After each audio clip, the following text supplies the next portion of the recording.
All right. Hey, Robert, how are you? Well, hello there. Pretty good.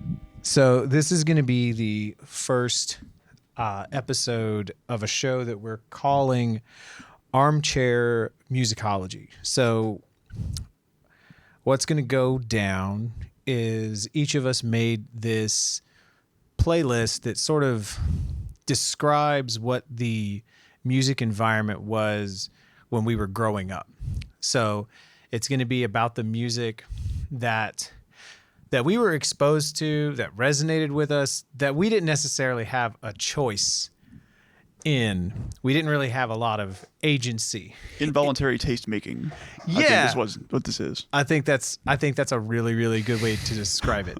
And so that's going to reflect sort of, so I feel like some important information is our age. So I'm going to be 38. I am 38. You are 38. Yep. So we're about the same age. Mm-hmm. We grew up together. We grew up in so you were born in Liberty? I was born in Houston, technically. Because no one's born in Liberty or Dayton. There's a hospital in Liberty, but no, I don't think anyone was actually born there. I went to that emergency room when I was in high school. I don't think people are. No, I was there for surgery at some point in my life. And oh my God. It was not pleasant. Okay, this is probably not where we wanted to be going with this conversation, but it's context for our culture. This is about music and culture. Well, so also maybe what's important to know is, we're roughly 38. So that means I was born in 83. So to give a context of what might have been out at the time or what was coming out, in the next couple of years, that sort of thing. Right. And so small Texas town, growing up to blue collar parents, that's basically our saying. We have a very similar background. Yeah. And so I think that's what's going to be interesting is there's a lot of things that are very similar on these playlists.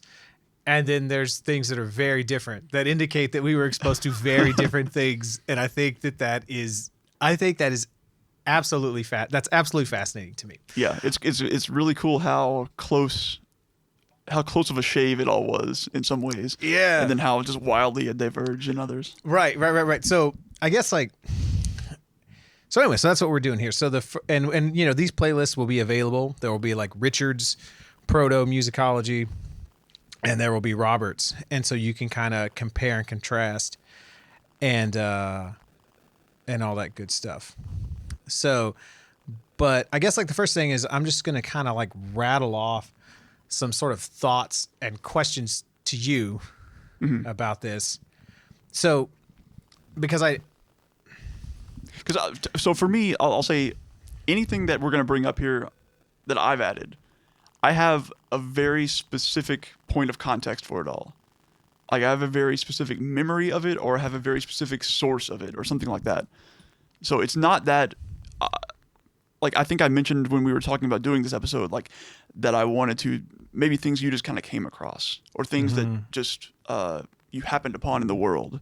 Mm-hmm. And some of that is the case, but some of it's very much or most of it is very much, I have a very specific memory tied to this.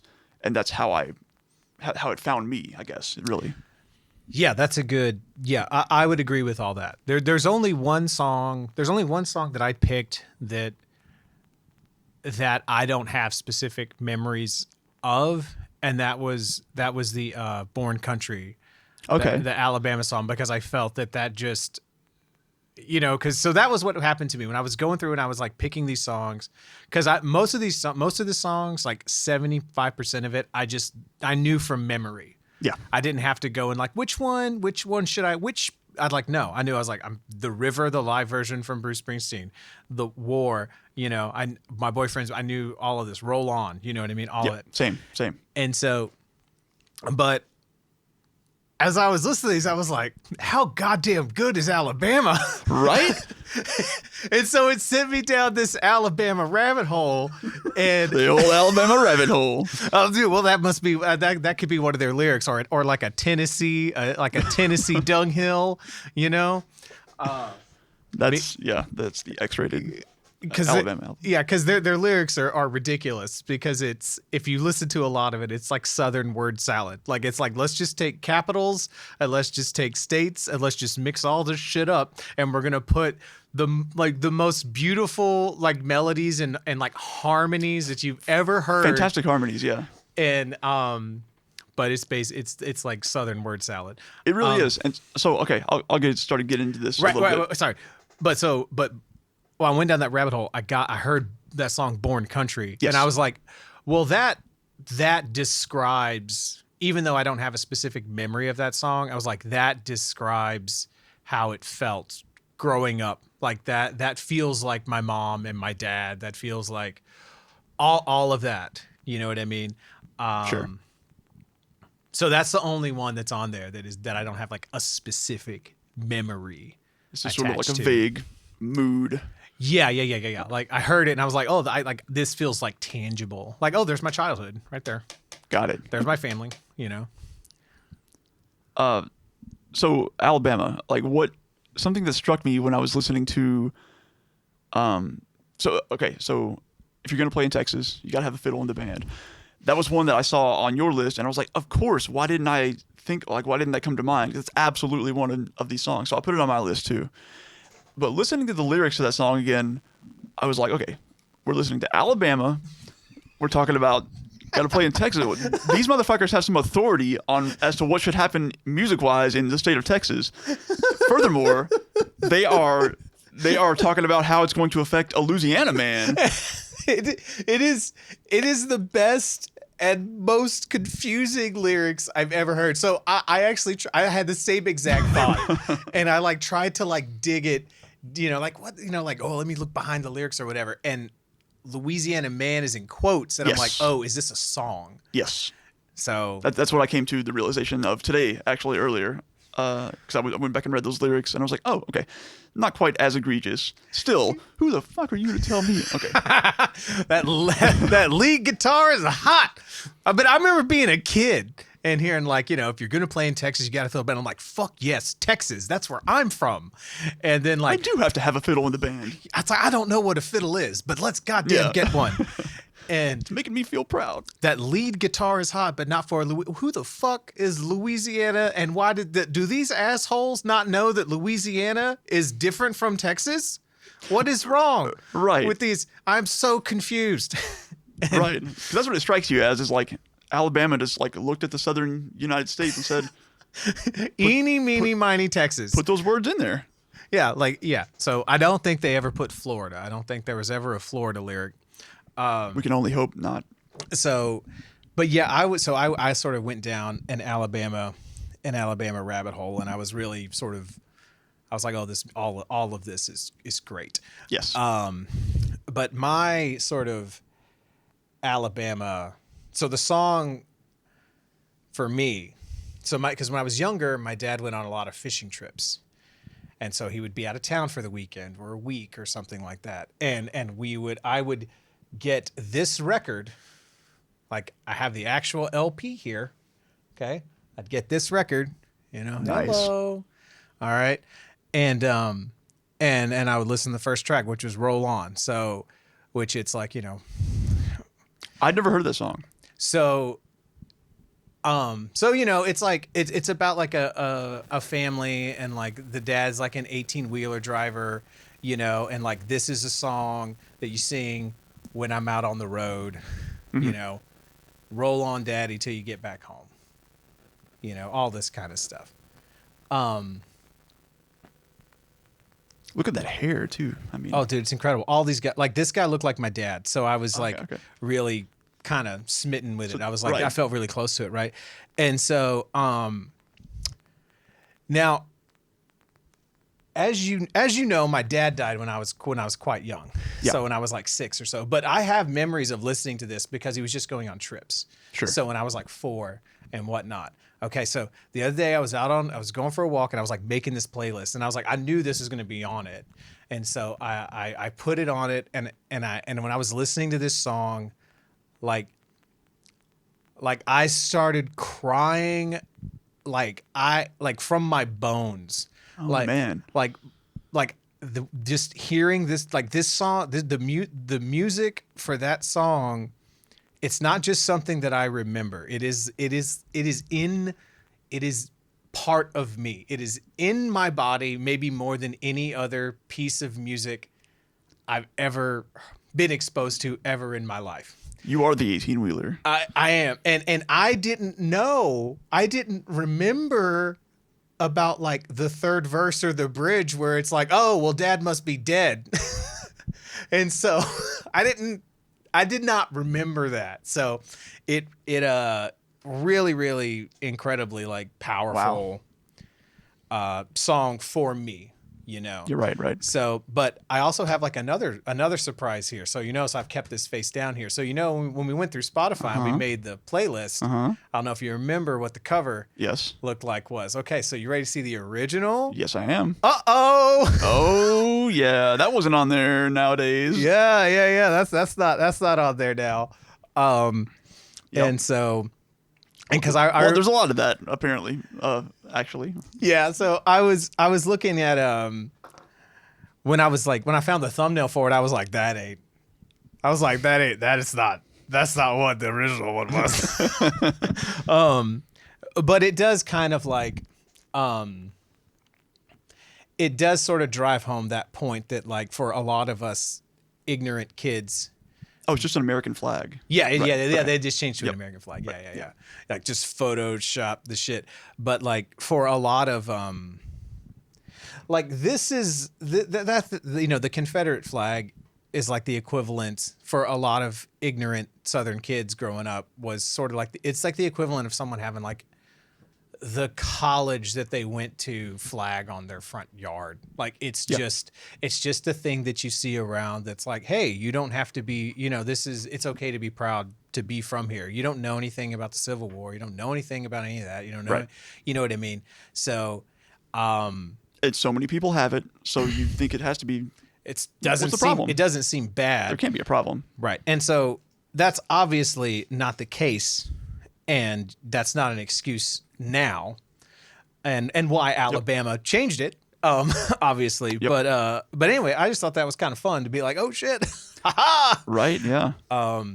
So, but that's kind of like not to like dive off into that, but that is something that like I was thinking about a little bit as I like dug into like their catalog. You know what I mean? Because there's like some really great like 40-hour work week, like this is for the Detroit Pittsburgh Steelworkers and the Detroit, all this sort of stuff, and it's like all this like for the man who brings the mail and and all the people that work behind the scenes, and there's all this like working class solidarity. Because you're going to segue to Springsteen after this is what you're talking. I wasn't intending to. But you wanted to front load all the labor talk. All the labor talk. But there's all that. But but there's all this like working class solidarity that that you don't hear from like you don't hear that from like from artists or bands, or you don't hear that from people who like supposedly should resonate with this music nowadays. You know what I mean? Like people who are like Southern pride, this or that. Like they're not like, this is for the people, like we need to stand up for the people who bring the mail. Right. Like you don't. You hear the opposite of that these days, as a matter of fact. Yeah. And so, and I think that there's, I don't want to get into it now because that's going to be a whole other like really kind of subtle, deep, conversation about how socio-political things change and racism and how things have changed in the past sort of 30 years. But I just, there's something that's really nostalgic about Alabama's music and like really, really romantic about the worldview that they present. And it's like this, even though it's not real, it's like this is the country boy, the growing up country, the Southern thing that everyone is sort of still yearning for, that they feel used to exist, but I don't think it ever really existed. The whole American dream sort of thing, but of a different part of the country, sort of. Yeah, and like I'm totally content to just live a good life like my mom and dad and work hard. and Yeah. and that's all I want. This is where I want to raise my kids, and because I grew up having those same dreams. Like I didn't want to do, that's all I wanted to do was like, oh, well, I want to find a girl in high school and marry them and have kids, just like my parents did. Just like my daddy did. Yeah, like that was all I wanted to do, and like a lot of these songs sort of represent my deep desire to do that, Interesting. So I kind of came at it from a different angle, we could say, although a no less. I mean, some of the same takeaways that you had, where it's like Alabama and likewise just a lot of the other country artists on here, who I listened to for years when I was a kid, because that's what was playing in the house by and large. But I don't think I ever had any desire to make that a reality for me, but it was very comforting to hear that sort of thing. It was so what I took away from a lot of these songs, going back to listen to them, because I haven't listened to this stuff in a long time, specifically the country. But the George Strait, that Mark Chestnut especially, he's from like Beaumont, Alan Jackson, all this other shit. Everything else you had on your list as well, is very comforting. It's very simple, and the trope is like, country music's just you got your beer and your pickup truck and your cheating woman and your dog, and that's what you got. And a lot of that's kind of true, but a lot, like, I can totally understand the desire to want to listen to that. Well, to sort of reduce country music down to like, it's way more than that. It really just steamrolls over all of the complexity and all of the storytelling and all of the, I mean, goddamn, how many different ways can George Strait articulate a specific heartbreak? Right? that is enthralling to listen to. Like, great storytelling, fantastic melodies, and great songwriting. And it feels, the thing that it's I guess it's folk music in the truest sense, to where it's like, this is music that is about my parents. This is music that is about, like, I know someone who this is their life, and someone found a way to like put some melody and a great melody and some great chords and great instrumentation, and found a way to put this together and tell a cool story that's about our actual lives. And so, you said simple a second ago, and I want to clarify that, because we're both musicians, where we spend a lot of time around other musicians, and inevitably someone wants to shit on country music for being easy and simplistic or whatever. And I'm sure that's not what you meant. That's wrong on multiple levels. Yeah, with country music. First of all, it's wrong on like the level that they're referring to, that it's not technical. Right, which is completely insane. Wildly wrong. Country's nuts, dude. Yeah. Like, country guitar playing, to do that like right, it's another thing. The feel you have to have, and the bizarre techniques that you don't use anywhere else in music. Right. Is right. Really cool. Like, and so there is masterful musicianship and in that, what is simplistic, what is simple about it, it's not really simple, it's digestible. Sure. Like it goes down smooth. And what I meant by that was more like just it's conceptually, yes, simple is, I guess it is kind of conceptually simple in a way. It's like it's relatable. It's very relatable. But yeah, it's meant to be. That's kind of what I was getting at. Like, I can relate to that because I sort of lived some of that. Right. And I can totally relate to a lot of that stuff. Yeah. Right. Yeah. It doesn't, it's not trying to be, it's hard to articulate this. It's not trying to be clever. But I mean, it's being artistic, it's being creative, but it's not It's not trying to like play over anyone's heads.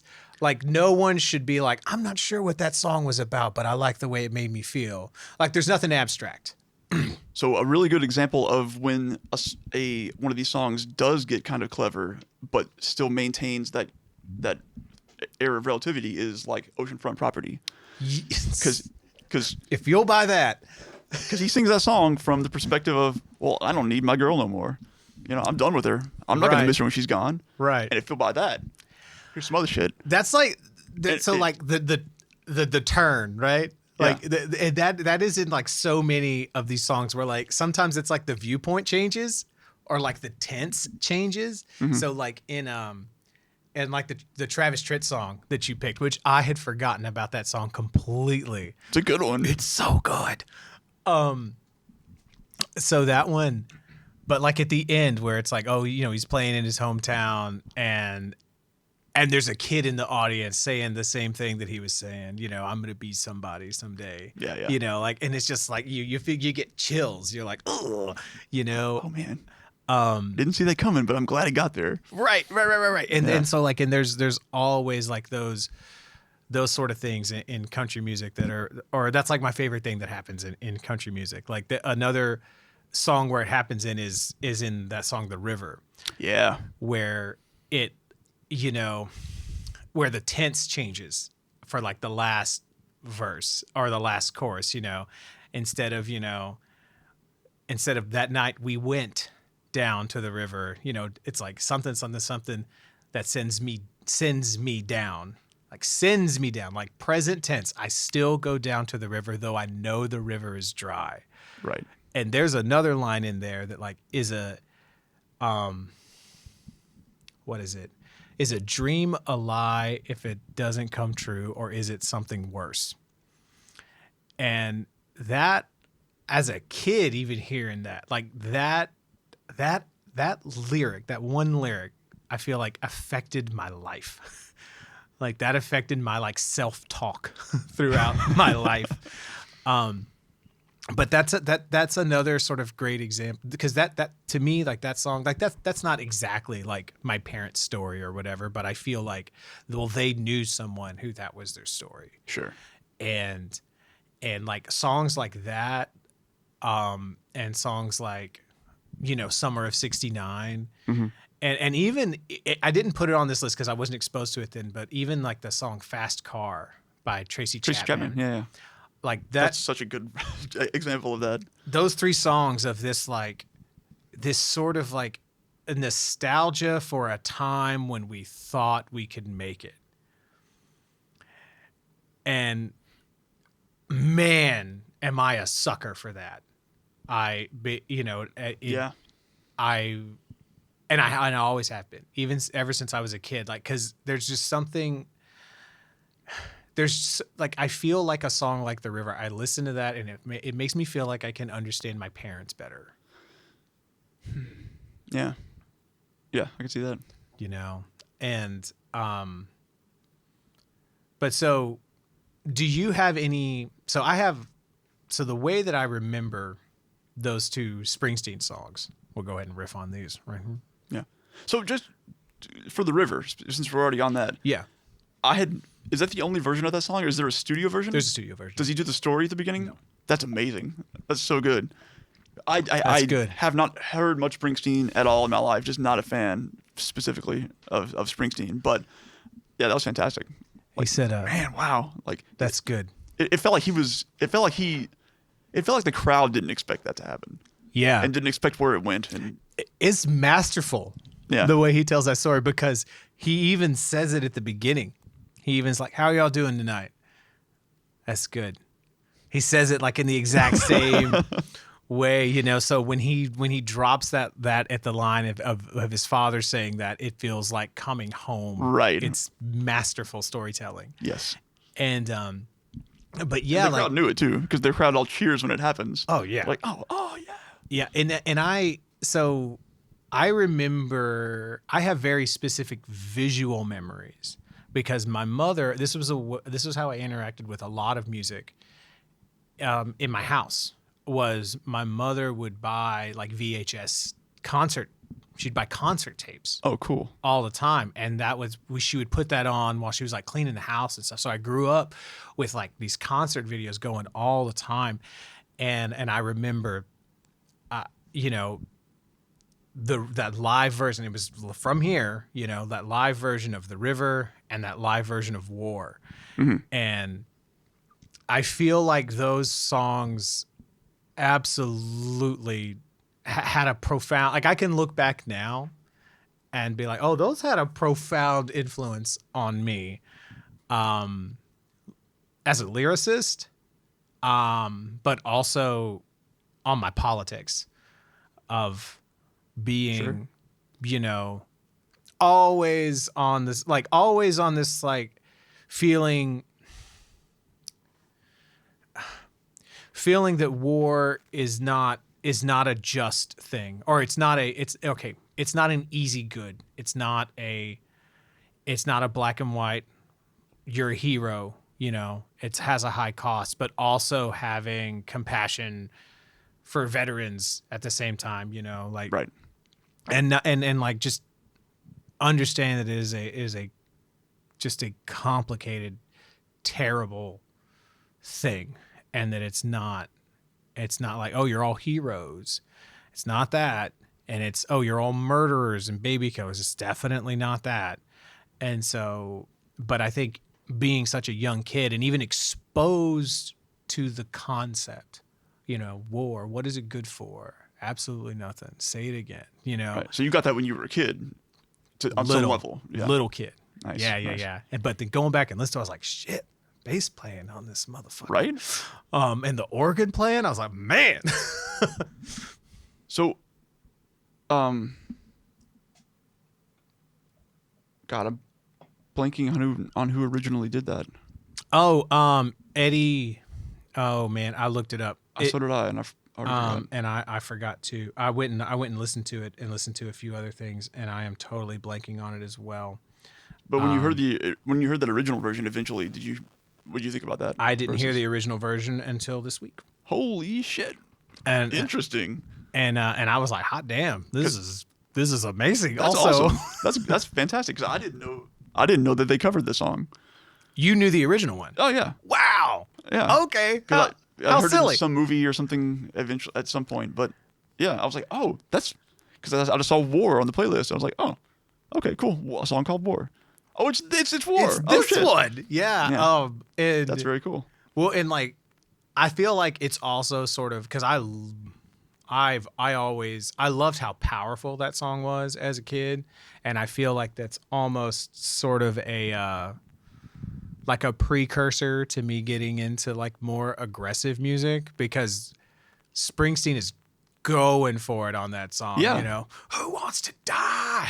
Like, yeah, come on, like man. it's an intense performance. It's and seeing it too, like, added a whole other dimension to it, you know. Yeah, I'm just gonna find that concert now. Yeah, like I can, you know, like listen to, like it's like a music video you've watched 100 times. Like I'm like, oh, okay, this is where they cut to here, and this is where I still have it because I watched it so many times when I was a kid. Right. So sort of on that topic, so that was how I was exposed to a lot of this music. Mm-hmm. You know, some of it. How were you exposed to some of these earlier things, like the country music, and things like that? So yeah, a lot of it's going to be the same sort of thing where it was just happening around the house, or somebody in my family specifically showed it to me, like intentionally. It seems like you have a lot more of that. Like, hey, Robert, I want you to hear this song. Yeah. And I feel like I was more just sort of piggybacking on the music that my parents loved and what they were listening to at the time. And so then I might be like, oh, I really like that one, or I really like that one. And so we might listen to that more, but it was always sort of it was always sort of, I guess, mostly passive. Right. I mean, I definitely did that from my mom, because I grew up with my mom in the house, and then went to, I'd visit my dad, and I would get some things from there as well. Like, I mean, I guess that's the case, really, is that the country, by and large, was from my mom, because that's what she listened to. everything else was from my dad and his brothers, Right. more or less. There are very few examples on here that I remember just sort of out in the world, not coming from that. One is like an extremely specific example is so Tears for Fears, Everybody Wants to Rule the World. Yeah. Which came out in, I think, 85. So I'd have been 2. So it probably in the next couple of years is where I first heard that song. Like 87, 88 is my estimation. So do you remember in Liberty, there used to be a restaurant called Masamigos? Fuck yeah. Do you remember before that? It was El Burrito. I do. Okay. I do. It was in a different location when it was El Burrito. Yes, it was next to where the shopping Kmart center. used to be, which Yes. became the Tractor Depot or whatever the fuck Correct. it was. Okay, so when El Burrito... I think there was a Payless in there at some point. Yep, right next door. So, and a Radio Shack as well. Yeah. Liberty lore. So when El Burrito was there, they had the restaurant, and then in the back room there was a bar area. Right. You had to get a membership. You did, and I think my parents had that membership, or one or both of them had that membership. Yeah, it was some way to get around the like Liberty County drinking laws Something or something like that. I can't remember. Some weird. So anyway, I guess you could just take your kids because I went to that thing a number of times. Okay. With them, that's how I know that. So it was like I remember like maybe some neon lights or some black lights or something. There was a crane game, I believe. Oh, okay. To win some stuffed animals or something like that. There was a bar. See, like you walk in the door, there's a bar off to the right here, and then there's like tables and seating and booths and everything over here. On the end of the bar, there was this little like, I don't even know what you call it these days. It was a CRT monitor with like 3 buttons on it, and it was a horse racing game. Okay. And you press like left something or right and put your dollar in, and you do the thing, and it's just complete garbage experience. But I begged money to do it a couple times, and it was terrible. So anyway, I very vividly remember playing that game and then getting up to leave at some point because I was just sitting on a bar stool by myself while my parents were hanging out doing whatever it was, or whoever was there. One of the two. And that song was on while I was in there. And so a 5, 6, 7, 8, whatever, however old I was at the time, little kid walking through this like adult space. Right? Okay. Like I shouldn't have been there. Like I think I knew that, but I could, and I was experiencing this at the time, and it was like that was the soundtrack that I specifically remember to it. And it was just this very cool moment of like, yeah, man. Yeah, okay, I see what you're saying. Yeah. That's a vibe. Yeah, that's a vibe. It was a very like nightclub vibe. Well, before I would ever experience that vibe for real. Yeah. I mean, I remember eating at the old location of El Burrito, and I remember like the door to the room, and I remember it felt very salacious. It felt like the back room at the video store where the porn was. Right. You go through the beads or the saloon doors or whatever. Yeah. It had like that kind of like, what's going on back there? And so the door swings open and you kind of catch a glimpse of somebody kind of smiling out at you. They're having way too much fun in there. They're just drinking like a Dos Equis or something. Right. Yeah. Really nothing happening. But yeah, like, so that kind of, I think that my first experience with that a feeling close to that, this is going to kind of skip to the end. Okay. Was Dr. Feelgood. Oh. Because I remember there was some neighbor kids, and they were older than me. They were like 5 years old. So they were like 12 or 13 or something when I was like 7 or 8 or something like that. And so, let's see. Yeah, like 91 or 90. That was around when Dr. Feelgood came out, 90. Something 89, right around 90. there, yeah. And so, I would have been like 7 or something like that, 7 or 8. But man, did I feel so, but I was like, I got to get this cassette, and man, did I like feel cool listening to the Dr. Feelgood album. Because it's like, I'm just like those older kids. Right. They're like a few years older, but they may as well be ancient adults as far as you're concerned. Right. They're cool. Yeah. Like they're bigger. They can do things you can't do, Yeah. They sneak cigarettes. They're dangerous. Oh, yeah. And so, but yeah, and it's interesting to sort of compare how like a song like Dr. Feelgood, which is incredible. Like the riffage in the riff, you can't fuck with it. Yep. But when I was listening to it, There's I was a like, lot of guitar. when I was listening to it though, I did sort of have this like, what the fuck is this cowbell with the left channel? Why is that here? But it's interesting to sort of compare my feeling towards that to how I felt about like a few years later when I heard like Aerosmith for the first time or Metallica under similar circumstances, and that hit me differently. Which it's that's why Motley Crue's on this list, but Aerosmith and Metallica isn't. Right. Because I didn't really have agency over any of this. This is stuff that was kind of put on, like Exactly. And so, but I think that is like a really important kind of node that can kind of anchor certain music for you personally is what environment do you associate with it? Yeah, absolutely. And especially if it is an association of like a more adult environment when you're a kid, those things that has that, I think that's really, really a really, really like powerful thing. Yeah. And actually for years after, there's a lot of music from that era that I like sort of like the Tears for Fears sort of thing, and that same vibe of like late 80s, early 90s alternative. I don't know what you actually call that genre of music, but there's a lot of that stuff that I liked that carried that same sort of undertone that I didn't realize for a long time. I see. That's what it was doing. That's part of the reason I liked it so much. I see. So something I wanted to throw out there, just talking about like how a lot of this music was sort of discovered.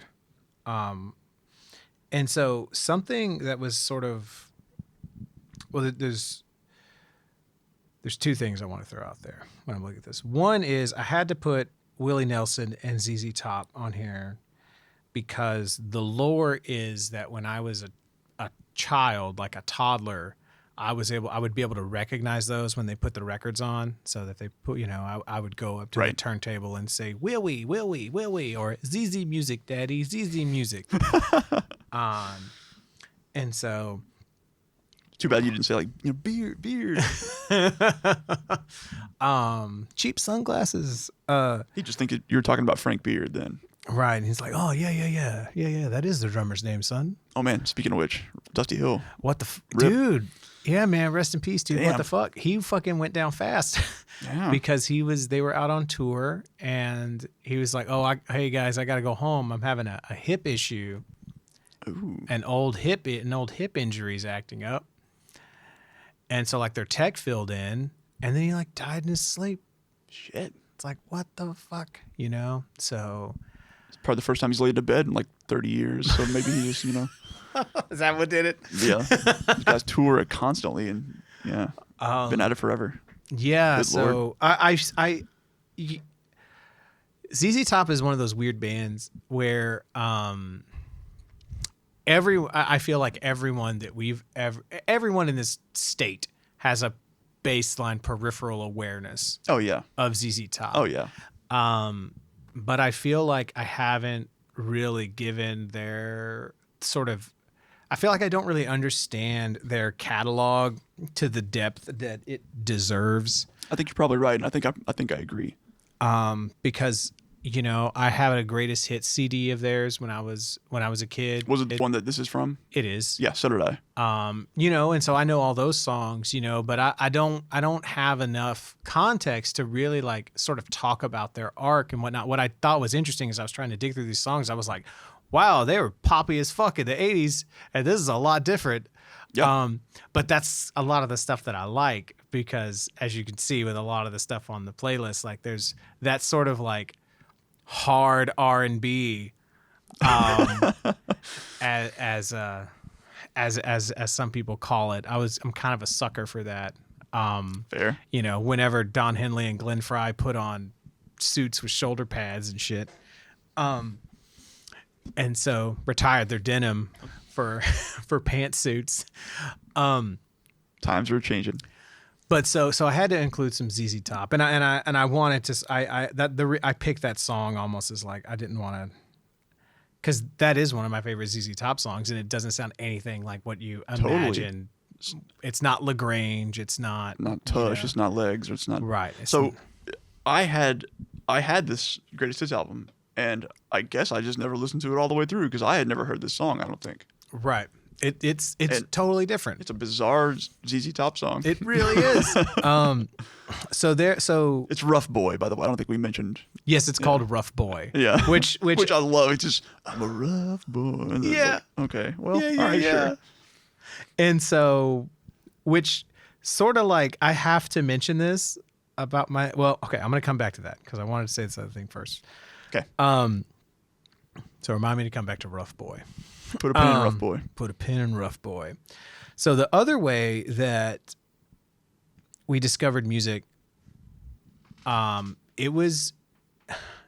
it became this thing that was really, really, because the thing was is my dad really loved music. And I think that after he died, like, so apparently, like, a thing that my mom told me is that when he would come home, like from work, he would always say, "Why isn't there music playing?" You know, like, "Why isn't there music playing in my house?" Like he didn't say, "Why isn't my dinner ready?" You know, or like, "Why isn't the house clean?" He was like, "Why isn't there music playing?" Mm-hmm. You know, that's like some of the lore surrounding my father, right? That's very cool. So he was one of these guys that always had like a deep. Like music was a sanctuary. It was a safe place for him. It was a place for him to like go and, you know, feel and connect and feel, you know, get away and whatnot. Like you see pictures of him, his bedroom in the 70s that look exactly like ours did, you know, posters and everything like that. Right.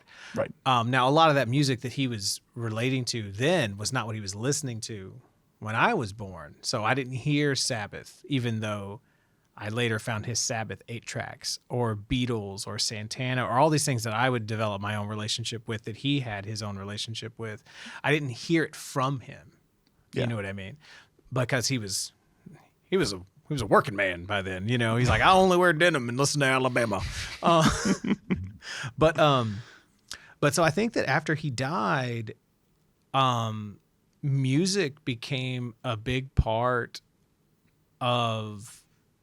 I think it became a huge role as I think it was part of my mom's grieving process. I think it was part of our grieving process, you know, like the Garth Brooks song, you know, If Tomorrow Never Comes, you know, things like that. But then since I started to resonate with music, it became this thing that we could do together.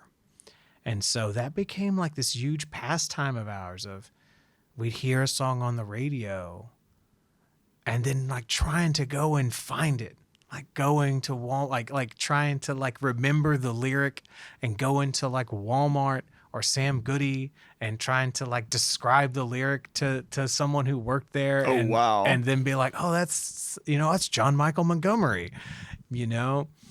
And you know, like it became this really, it was like a serious thing for both of us, you know? And I think it's that sort of encouragement and that sort of like, yeah, this music shit's worth it. It's worth pursuing. This is you know what I mean? Like there's always such a high value put on it, by her. And, you know, like I remember we wore, okay. So that like so some examples of that are like the Blaze of Glory or like Damn Yankees and stuff like that. We wore those cassettes out. Wow. We had to go buy a second copy of each one of those because we played them so much in the truck that they stopped working. So that was a big, when I think about this time period and I think about these songs, so much of it is tied to my mother and us, like in the truck driving from Dayton to Sam Goody in Baytown to try to find the cassette and then listening to it in the truck, you know, and all that. So much of it is tied to that. That's amazing. So, yeah, so it's a anyway. It's very good. It's very good memories for me. Cool. It so which, for the record, that's something my mom carried on by supporting music and taking me to concerts, even whenever I started to get into music that she did not particularly enjoy. Good on her. So That's amazing. Yeah, I didn't realize that there was that sort of a pastime there oh yeah, for y'all. That's fantastic. it was huge, and because it was just me and her, Yeah. and so I think like us having something to like go do, and it was like it felt like this like shared, like we were on a quest, like an adventure in a way, so I mean, yeah, and if they didn't say the name of the artist on the radio after it finished, that's kind of your only recourse there is to go ask about it at the music place. yeah, man, like that is I can barely remember that feeling, of like, oh shit, I heard this song. It's the most incredible song I've ever heard. Please say who it is. Please say who it is. Please say who it is. They're not saying, oh my God. Yep.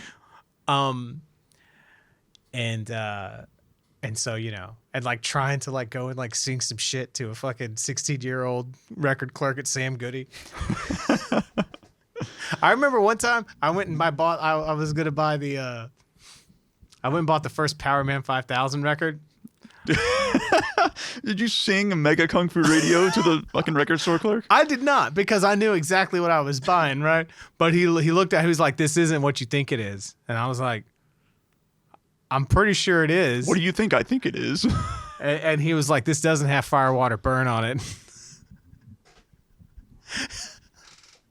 He thought I was trying to buy the Bloodhound Gang album. Whoa. I think the album covers have like a similar color scheme or something. Actually, Okay. they don't.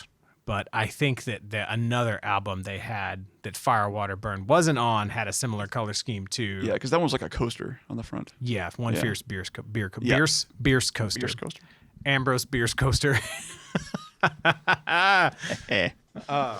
We reading this bitch. So, all right. So I was gonna riff on the boy thing. So I had to like reflect after I looked at this. I was like, there's a disproportionate amount of song titles here with the word boy in them of mine. And so I have to ask you this, because you also put She's in Love with the Boy Yes. on this. Now, and I had that song, I had Rough Boy, I had My Boyfriend's Back. So when I would listen to these songs, I would always, especially My Boyfriend's Back and She's in Love with the Boy, I would always cast myself as the boy and enact this fantasy out in my head of like, boyfriend's back, and it's like, I'm here to fix everything or whatever, And so, and then similar with the, She's in Love with the Boy. So did you do that, or is that just a me thing? I mean, in these particular situations, maybe not so much. I certainly don't remember, but that is certainly something I do with music all the time, and always have. But yeah, for these in particular, maybe not. It's very funny though. Okay, well, I'm glad it's funny. So I'm not holding it against you. yeah, I had this like very, very sort of deep, like almost like dysfunctional need to like be someone's to like, I need to do what my parents did, and I need to like find someone to marry. I need to have a girlfriend, and because I'm worrying about these things when I'm like 9. Right. Okay, like way before this. This isn't like I'm 13 and like, oh well, these girls won't talk to me. Like, Right. no. Like, you have zero real business worrying about this for a while. Yeah, and I like developed like unhealthy crushes on like other 4th graders and stuff. You know what I mean? Because I remembered a little bit of that too. So I had like this just in that particular realm, like this just serious yearning and drive and push. Like I just had to be an adult. And, you know, if I had to like speculate, it's like, oh, well, you had this urge, this drive to sort of recreate what was taken from you, right? Like this idea of a family unit was destroyed. And so you're like, well, I have to like recreate that. You know what I mean? Like the girl I dated in 7th grade, I was like, well, clearly I'm done. This is it. I'm going to marry this one, you know? And it's like, you know, slow down, Richard. Not so much. Slow down, Richard.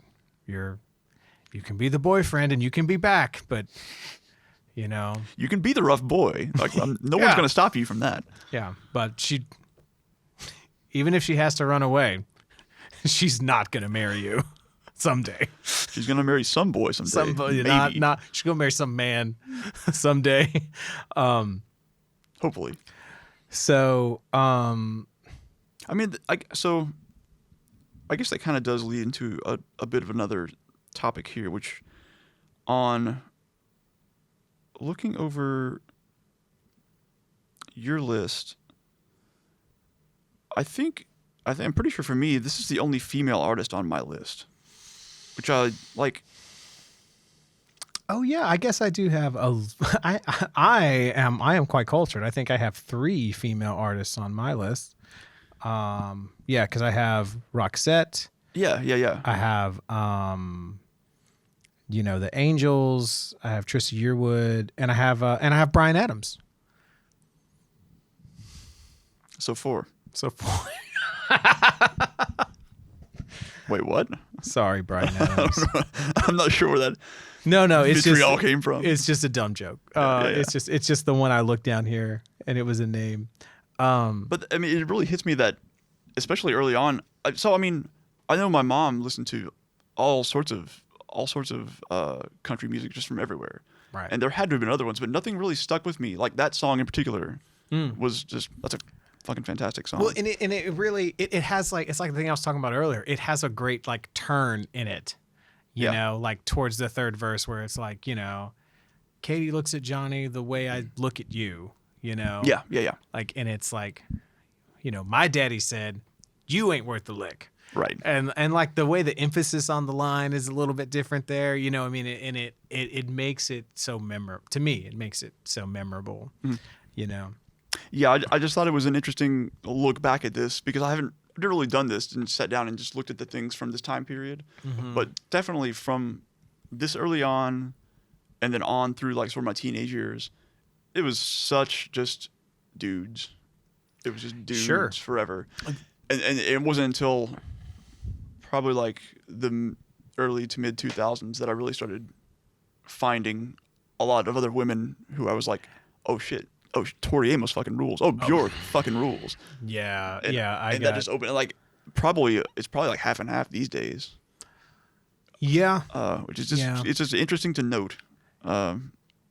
Yeah, no, I thought about a similar thing as I was looking through this, and because there were things that I noticed going through these that I didn't, you know, that I had no context or noticed at the time. So I was talking about like my mother, you know, having concert videos playing. So another one that she played all the time was this VHS. Me and Jeremy used to watch it all the time. Excuse me. And no one knows who Jeremy is. So we were in a band called All Severed with another guy named Jeremy Barnes. And so me and Jeremy started playing like, hey, let's start a band. Cool. What instrument do you want to play? I guess I'll play drums. I guess I'll play guitar. I guess we should get some drums and guitar. Yeah, we probably should.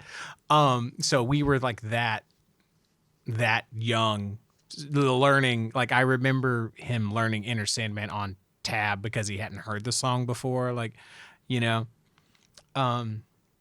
Anyway. But he and I would even watch this video. So it was Eric Clapton and Friends, and so it was okay. It was Phil Collins on drums. Oh. Eric Clapton on guitar and vocals. Nathan motherfucking East on bass and backing vocals. Okay. If you don't know who Nathan East is, you do, and you just don't know that you know. Right. So he's like one of the best bassists ever. So, you know, like I'm pretty sure if I'm should double check this before I talk out of my ass. I'm pretty sure he like played on like, you know, the Daft Punk record that ruled the world for a few years. Okay. Like he was all over that. Wow. And so he's top of the heap, okay? But so we watched this video all the time. And it's just an incredible set. They play like some Clapton songs, they play some Cream songs, and they play some, what I realized finally, because I looked it up now, because I like went and found that song Run, right? So that was off of an album called August, which was produced by Phil Collins. So so Phil Collins played on that record that they were touring in support of. And I was like, oh, okay. So that sort of, you know, I read like the Wikipedia article, and it was called hard R&B is what that genre of that record. So that song Run. But so it sort of struck me like hearing that, or hearing like, you know, because there's a huge R&B influence on that song, you know, and like just the most killing fucking bass line. And like the thing too is like whenever they would play that live, it would get to like, so that bass line, okay, I have to get off camera to do this, okay? All right. But I have to demonstrate to you what would happen, okay? I'll narrate what's happening. All right, so he's getting up. He's tripping over. No, he's fine actually. All right, make sure I'm out of frame so I don't look like an ass. All right, fair. So it gets to, you know, like. He's playing the bass part. Okay. Right. So, you know, doing the thing. Standing kind of straight up. When he gets to that, cocks his face to the side. Cocking to the side. And this motherfucker starts like high stepping while playing the bass. High stepping. Okay, that's like clean. That's pretty impressive. Perfect. It's amazing. Right? Nice. So, but anyway, so, but now, you know, because now, you know, I'm really into funk music and I'm really into all this sort of stuff. And so like on songs like that, or songs like, what is the Glenn Frey song that I put on here? You Belong to the City. Yes. Like, so I notice how all of these artists are who we're like continuing to borrow from black musicians. And I noticed how there are no black musicians on this playlist. Yes. And I had the thought to myself, it's like, what was the first? And I had to like really think about it. And I was like, that kind of sucks. Yep. It's good things to point out, you know? Right. But I don't know. This isn't like, I'm not trying to like place blame, I guess, but it's what our parents were exposed to. It's what we were exposed to. And I mean, and it just sort of like goes to sort of how, I guess, how segregated even radio was. You know what I mean? Because we probably would have loved Prince if we would have heard it. Oh, hell yeah. Oh, hell yeah. You know, and our parents probably would have too, to a certain degree, or maybe not. I don't know. So, but it's especially like, you know, given Clapton's, you know, current politics and his silliness and whatnot, it's complete shitbagginess. Yeah, like I found like some transcript of a speech that he did in the 70s or something where it was like, you know what I'm about talking? Hendrix? No. Go on. What did he say about Hendrix? What didn't he say? He was like, you know, Hendrix came to England and he's an oversexualized black man, and people love that. He didn't say black man, obviously. Wow. He said a lot. Wow. Yeah, go find the interview. That was back then as well. So yeah. So that's gross. Yep. What I came across was that he it was something, I don't know, there was some piece of legislation or something like that in the late 70s about immigration or something like that. And he went on this whole rant at like a concert about like keeping the country white or something like that. Yep. And it was like, dude, like you, like maybe more than any dude alive, like have made your living off of playing black music. Like one of your biggest hits is covering Bob fucking Marley. You know, and it's like, I'll play your music, but you're not welcome in my white country. Like, fuck you, Eric. Yep. And so, but like, you know, so yeah, that was a thing that like I couldn't help but sort of see this through that lens, I guess, a little bit, you know. And like, you know, I love that song Run. I love it, you know, like I'd never heard that song either. Yeah, actually. yeah, like I mean, I'm not a big Eric Clapton fan though. I don't like a lot of his other stuff, you know. I have a very strong emotional reaction to all the songs on that particular VHS. Sure. You know what I mean? And I bet I would like the rest of that album because you know, because I have a soft spot for that kind of crap. But but yeah, like I don't know, it is an issue, or it's something that shouldn't be ignored. It's something that should be acknowledged. It doesn't mean that our experiences were incomplete or less than or anything like that. But it is. Well, I mean, I don't know. I might say a bit incomplete there, but not necessarily like there's nothing you can take away from it now. Like it is what it is, right? In that respect. Yeah, but, it's not. But boy, do I wish I had been exposed to way more diverse stuff. Right. And wouldn't that have been cool? Right, because you think about like what for someone our age, you know, our sort of background or whatever, like, you know, the first like what would be the first black artist that we were exposed to? You know, it would be like seeing a Tupac cutout, you know, or something like that. Like whenever it's like, oh well, that's not for me. You know, like I remember having that feeling of like whenever All Eyes on Me was being promoted, and versus like a Slayer record or something, it was like, okay, well, this is my stuff and that's someone else's stuff, right? You know, and so, you know, like I guess like these things may seem small, but they do have sort of an effect in the long run. Of, well, the only legitimate black artists are the one from way before and the ones that are over there and that I consider playing a lesser music, because that was like a big sort of subtext for a lot of us growing up, because we were musicians, right? And we play metal or we play rock or whatever.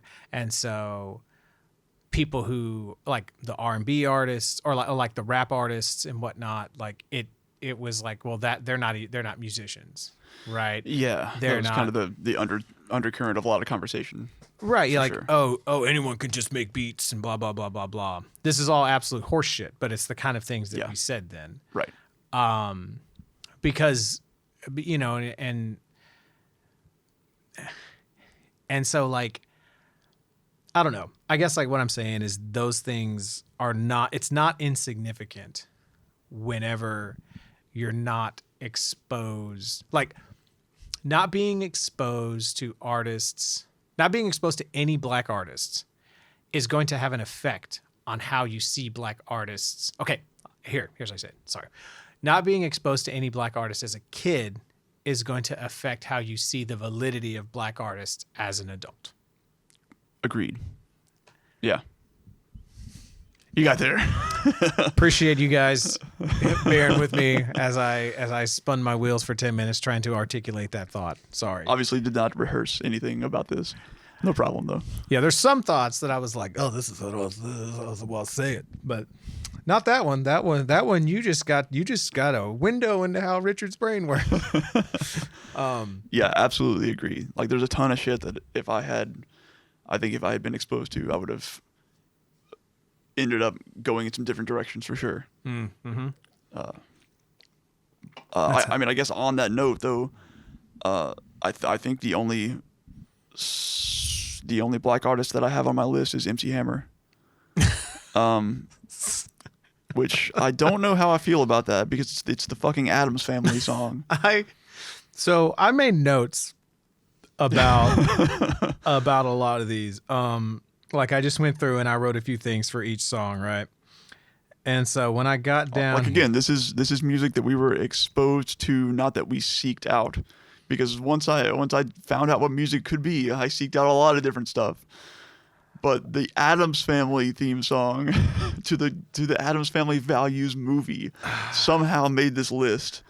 So what I put on here was I put asterisk, facepalm, asterisk. So, because this is what I imagine MC Hammer doing, is I imagine him being like, I'm going to make that money. I'm going to make that fucking money while I can. Because also, it's not a great song. It's not. Even in MC Hammer's own catalog, it's kind of really pretty far down there. Not near a gem in the man's own catalog. It is no Too Legit to Quit. It is no Pray. It is no, Please Hammer Don't Hurt Him. It's none of this. So the way that I came upon that was in 2nd or 3rd grade or something like that. We would go out to the covered area at school. It's like the blacktop with the cover over it, and it had basketball goals at either end. Mm-hmm. And all the kids would line up on either side of it, and we would play a game called Bacon and Eggs. Do you know what this is? I don't.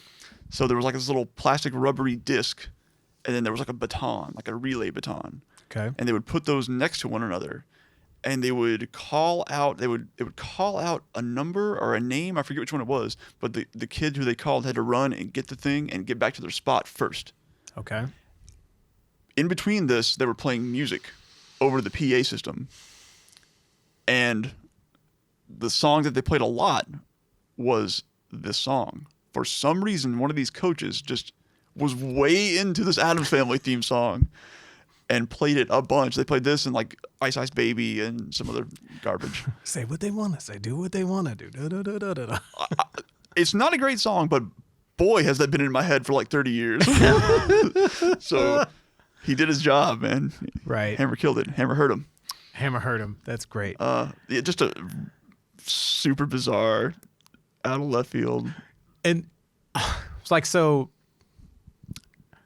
yeah, this is kind of funny. I have to point out the irony here of like, I just went on this 10-minute tirade of like shitting of like, oh, there's no black artist. And you're like, here's the one black artist that I immediately shit on that song. I mean, so, it should have been a better song is all I'm saying. To clarify, because that's what I felt. I felt like a face palm, mostly because I was like, oh, cool, MC Hammer. Adam's Groove. All right. I don't remember this song. It was like 30 seconds in before I realized it was like the Addams family theme. When he starts talking about Wednesday and Fester and all this shit. Yeah, like I think I got a hint and I was like, what? And then I was like, oh my God. Oh man. So I didn't realize it was like they fucking MC Hammer they did a rap theme. I think he was in the movie. I think he was in the Addams Family Values movie, like Vanilla Ice was in TMNT 2. What a rivalry. Right? What a time to be alive there. Yeah, I remember having like the Vanilla Ice cassette and the MC Hammer cassettes and Criss Cross a little bit later on. I didn't have that one, but my neighbors okay. did. So well, cool. Let me see if there's anything else I sort of want to riff on through here.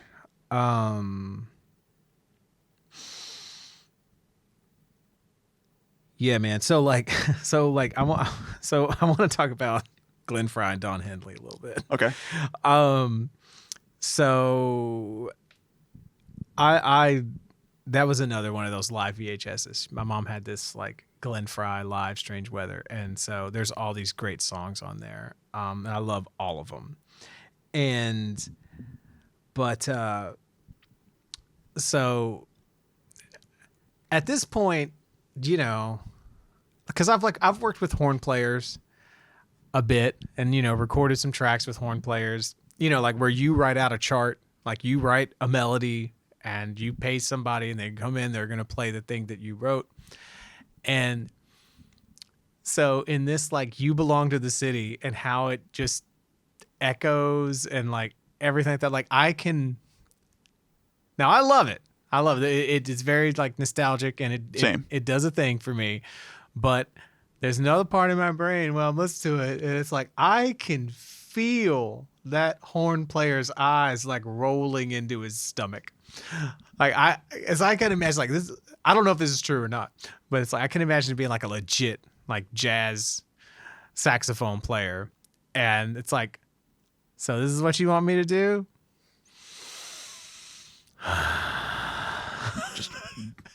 Unbearable resentment.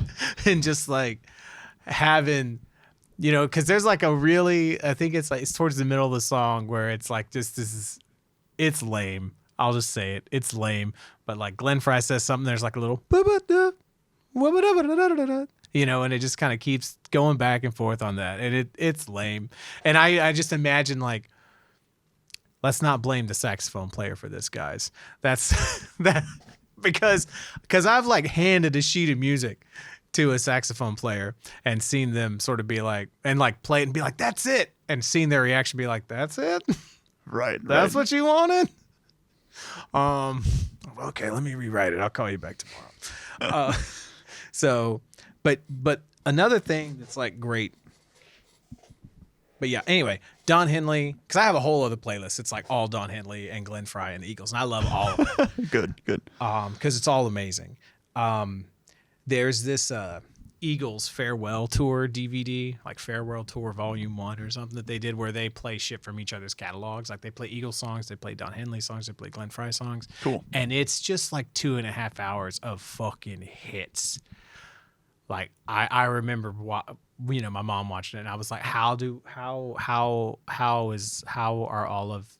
know all of these songs, and how are all of these the same fucking band? Right. Because they weren't. That's why.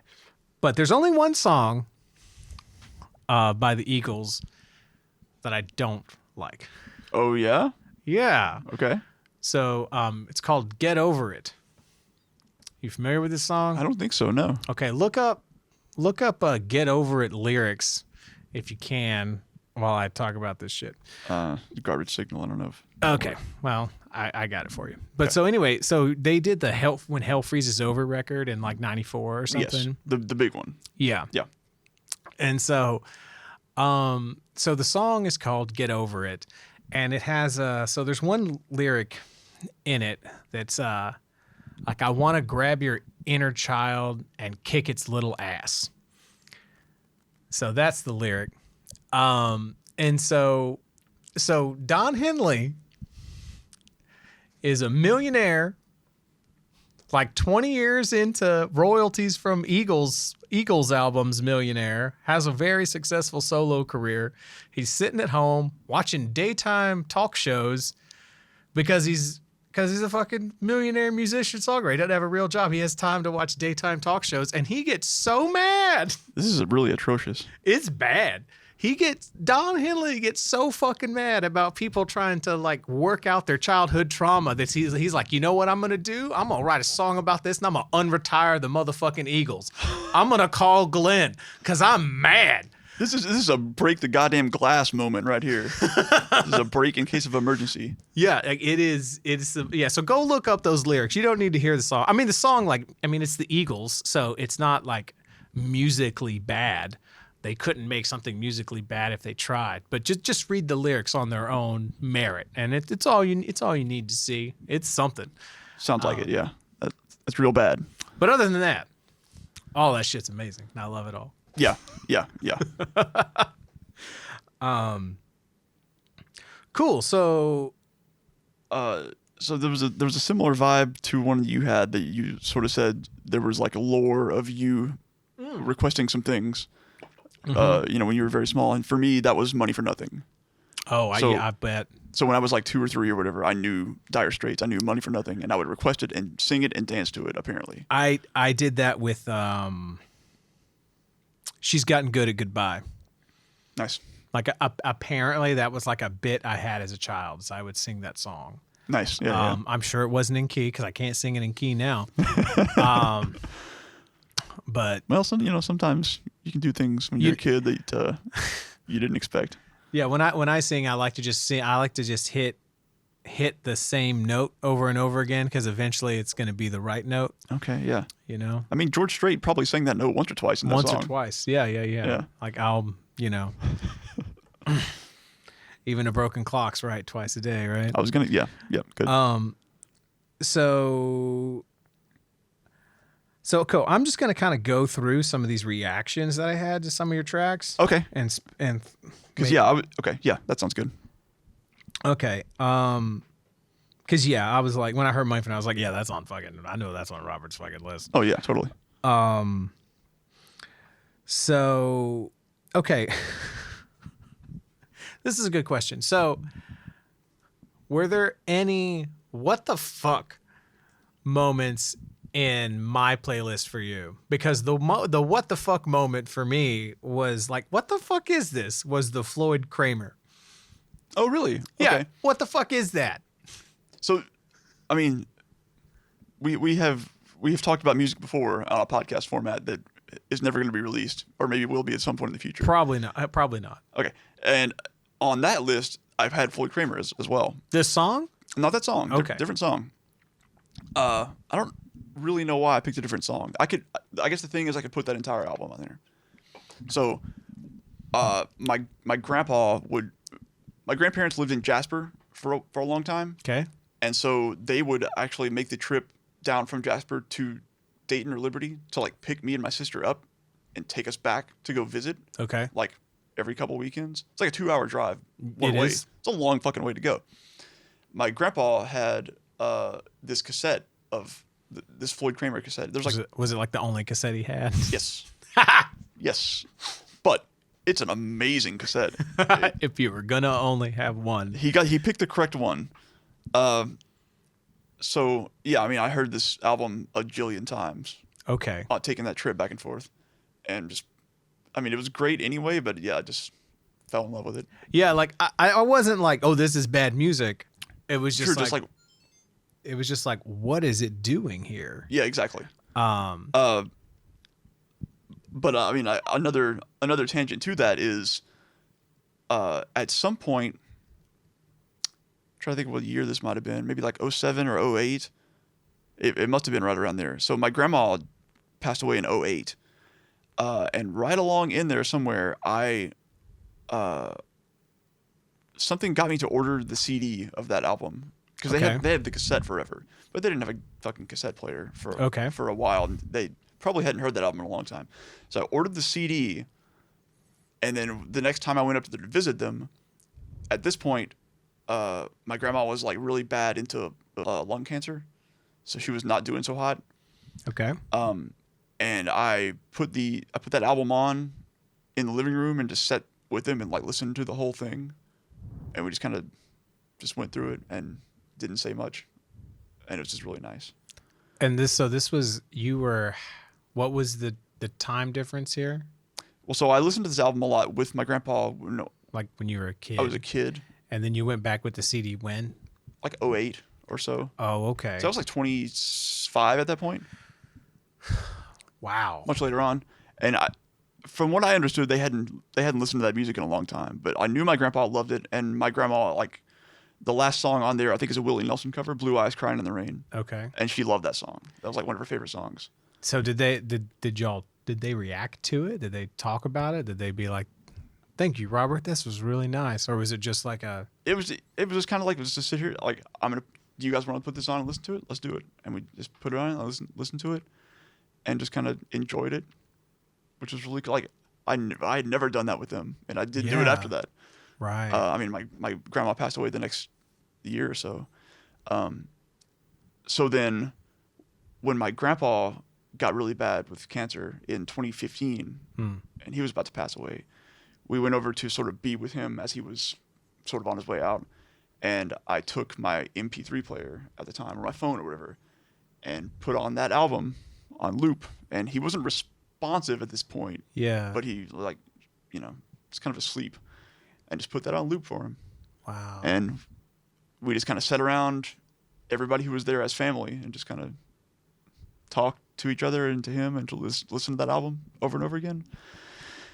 So, wow, that holds a special place. Yeah, that's really potent. Yeah, and it's like so it reminds me of a.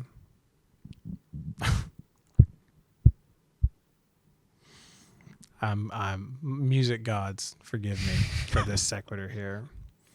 So in a David Lee Roth interview once, not very natural segue, I heard him say that you should always have a song that you're listening to on repeat, because that song will become like a time machine for that period of your life. Absolutely.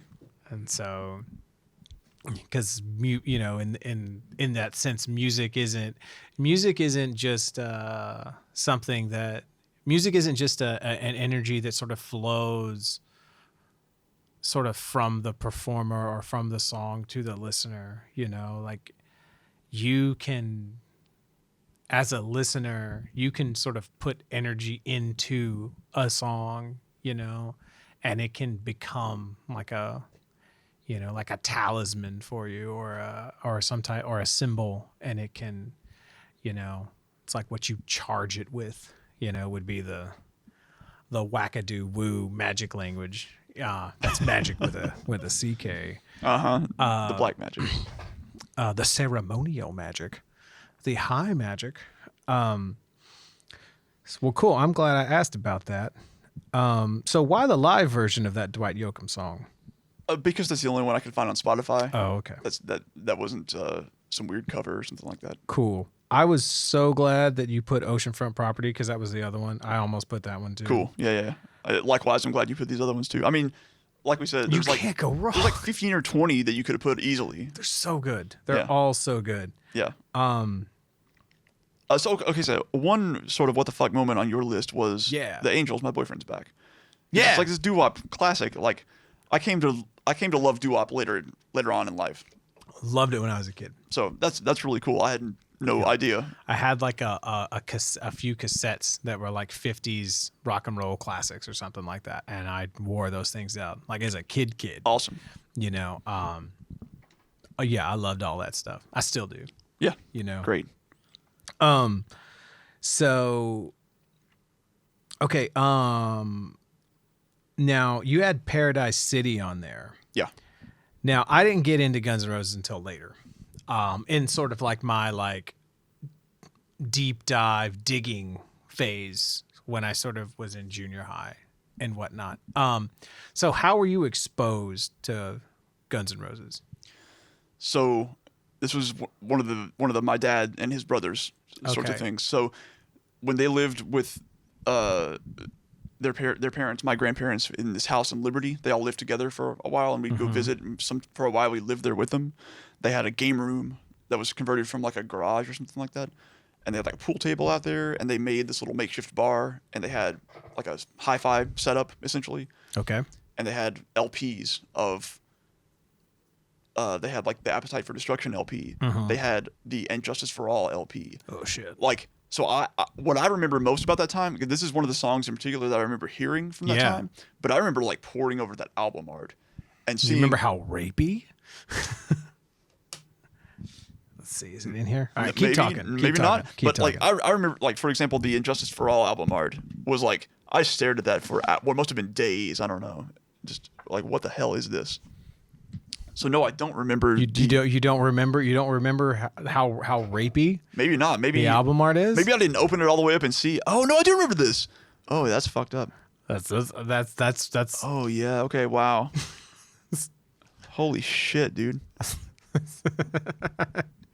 Maybe. I don't know. Maybe this bothered me so much that I blocked it out. I don't know. I do remember seeing that at some point. Yeah, that's the whole reason I brought the CD out here was to ask. You saw that, you're like, do you know about this? I was like, do you remember how rapey the album art was on Guns N' Roses? No, no, I do not.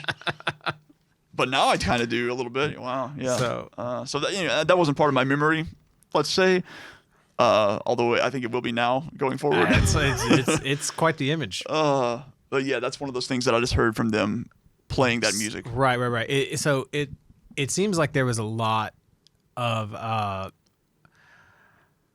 before I go down that rabbit hole, let's just talk about how goddamn awesome of a fucking song Paradise City is for a second. It's a really great song. So this is kind of something that struck me a lot with a lot of these songs, sort of going back and revisit them, and tell me if you had something similar of sort of. Because when I heard all these songs, I wasn't listening to them as a musician, right? I was listening to them as a kid, right? Someone who had no desire to play music or didn't, you know what I mean? But like going back and listening to these, there's so many things I'm like, oh, these drums are so fucking good. Oh my God, that guitar playing is so good. Yeah, I was listening to this before I came over earlier. I was like in the shower listening to the playlist, and it got to Paradise City, and I was like, I just kind of stopped and I was like, man, Slash's guitar tone here is fucking killer. It's insane. And so I feel like, I mean, and I had this with like so many of the songs, like there's this 16th note hi-hat thing in You Were Always on My Mind, the Willie Nelson song that is like, it's some of the most perfect drumming I've ever heard in my life, because Awesome. to play 16th notes on the hi-hat underneath like Willie Nelson's floaty ass phrasing and it feel good, that's not easy. Like you might like hear it and you're like, so fucking what? I can play blast beats. Who gives a shit? No. Like making it feel the way that it felt on that recording, it's mind blowing. Like it is not easy. It is not easy. I trust you. Okay. But things like that. And then I feel like, especially on Paradise City, right? So this album, Appetite for Destruction, is like hands down one of the best fucking rock and roll records ever made. Yep. Like no pushback from me. it had like I don't even know what is in contention with it, but I know that it is in the top. I can't tell you on something that's close to it. It's up there. I mean, to me, like looking back, I wasn't really cognizant of it at the time, but to me, it had the same effect in '87 for like that kind of music that Nevermind had in '91. Sure. Like sure. it was just a fucking atomic bomb that went off. Right. Well, and the thing too about this record that I feel like gets swept under the rug a lot is like how aggressive it is and how much of like a punk rock almost influence there is on it. Yeah. I mean, it feels substantial in a way that most of that time period's music like that doesn't. To me. Yes. That is a very good way to say it. Like, don't get me wrong. I love hair ballads just as, all that stuff. Like I got a soft spot for all of it, whatever. Yeah. But this, even as a young kid, this was always like, well, that's not Cinderella. That's not Warrant. That is in a different fucking league. Yes. That is some different shit right there. Like, this is the real shit, is what it kind of felt like to me. And so, like, what really was striking me when I was listening to it was like the bass playing, because the bass, you don't notice the bass playing when you're 12. But the last like third of the song is just a guitar solo with the rest of the song happening on top of it, and that doesn't fall apart. Mm-hmm. That there's like all these bass fills.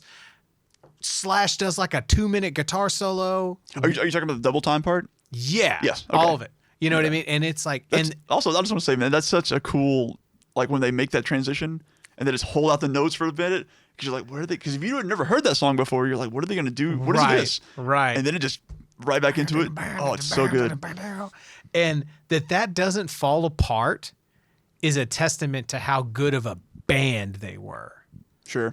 Like that's not just like a good guitarist and a good singer and a good band. That's a good band. That's all of them, Steven Adler on drums. I think Izzy Stradlin on rhythm guitar, Duff McKay, all of them. It's like, what a fucking force, And I think something that happens a lot with bands like this, or even like Nirvana to a certain extent, is that, the band gets a rep.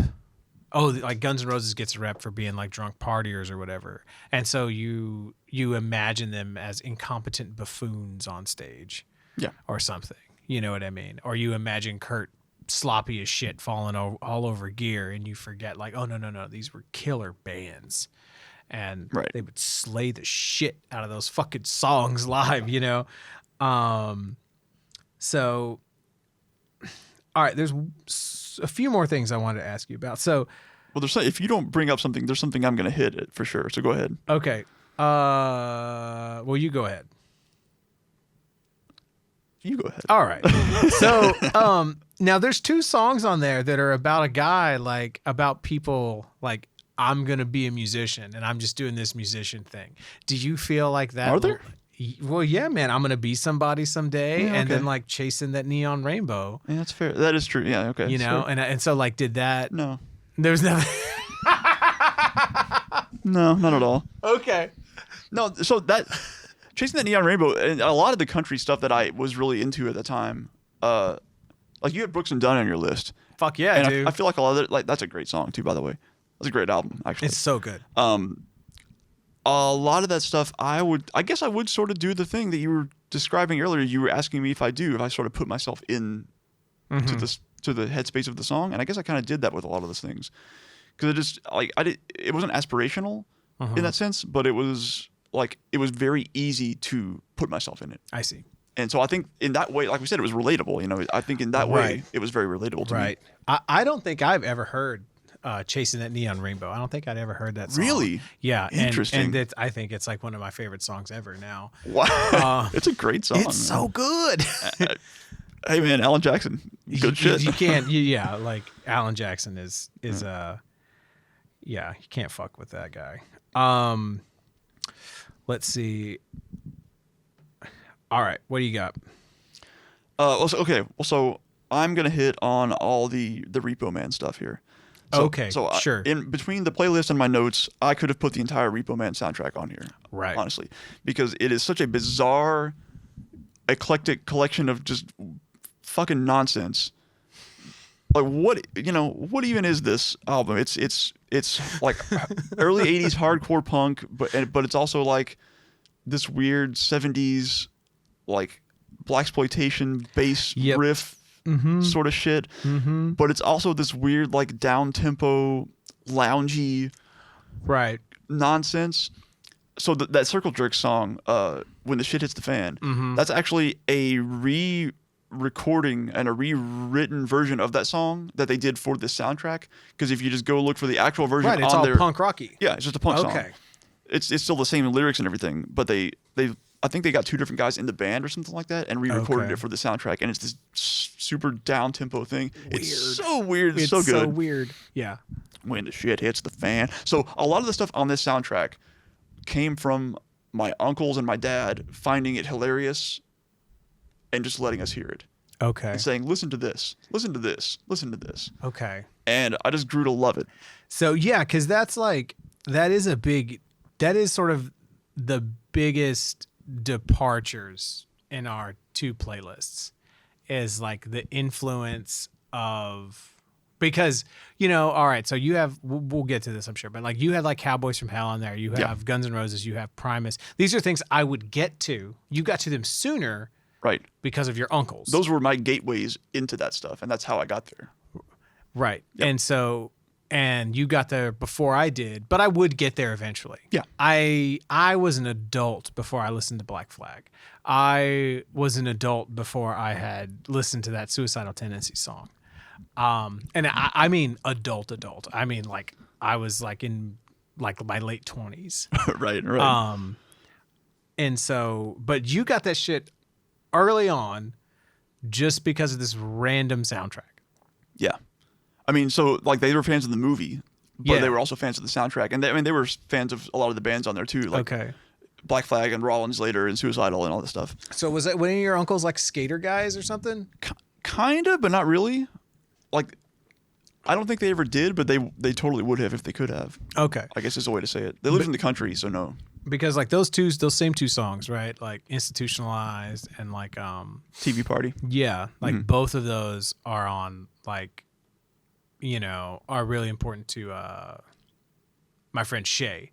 And he's like about like 10 years older than us because he heard those songs while he was like skateboarding. Sure. As like a kid, you know what I mean? Because those songs are from 82, 83, and 84, I think. Right. And so like that was his gateway into like thrash metal and Metallica, and then that eventually led to, for him, that's eventually like the dominoes that fell that led to him being into,